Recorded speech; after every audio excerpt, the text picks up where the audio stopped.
interesting. The automotive industry is about to be radically revolutionized. Google, again, as always with Google, Google takes the chance. What everyone says about Google, they are brilliant in terms of innovation, in terms of radically rethinking the world. We're on the verge of self-driving cars in Silicon Valley, or at least in America.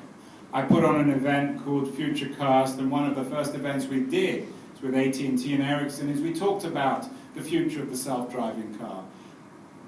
Cars are becoming intelligent. We're living in not the internet of people, but the internet of things.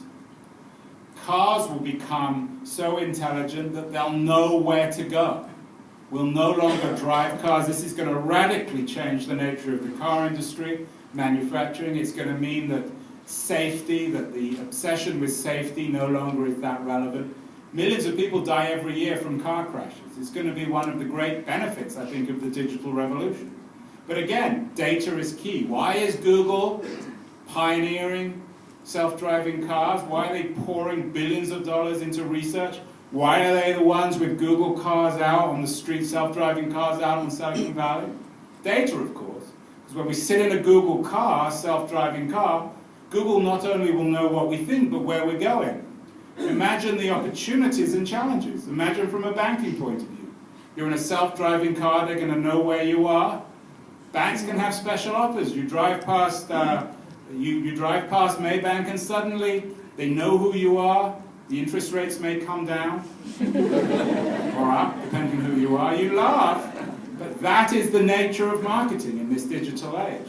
In-store marketing is also relevant. There are more and more startups with investments in in-store intelligence. So when you walk around a supermarket, if you carry one of your intelligent devices, they'll know who you are, and the pricing will be orchestrated accordingly.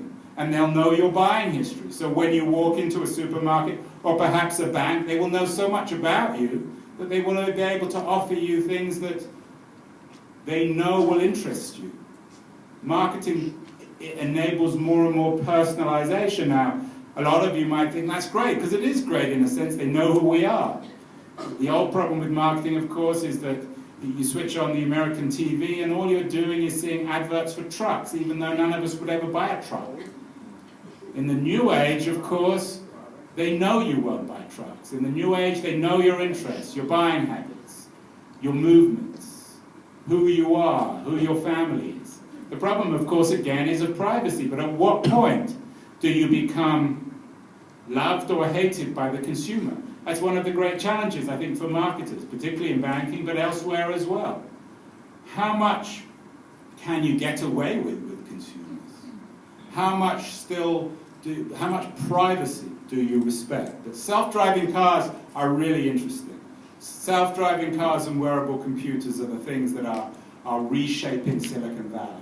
And it's going to have as I said, it's going to have a really profound impact on the car industry itself. It will also be enormously beneficial in the long run for large cities, perhaps like Kuala Lumpur, certainly Asian cities, which of course are, one of their biggest problems is traffic. I do a lot of traveling around the world, and most of the time I seem to spend in traffic jams. I was in Beijing.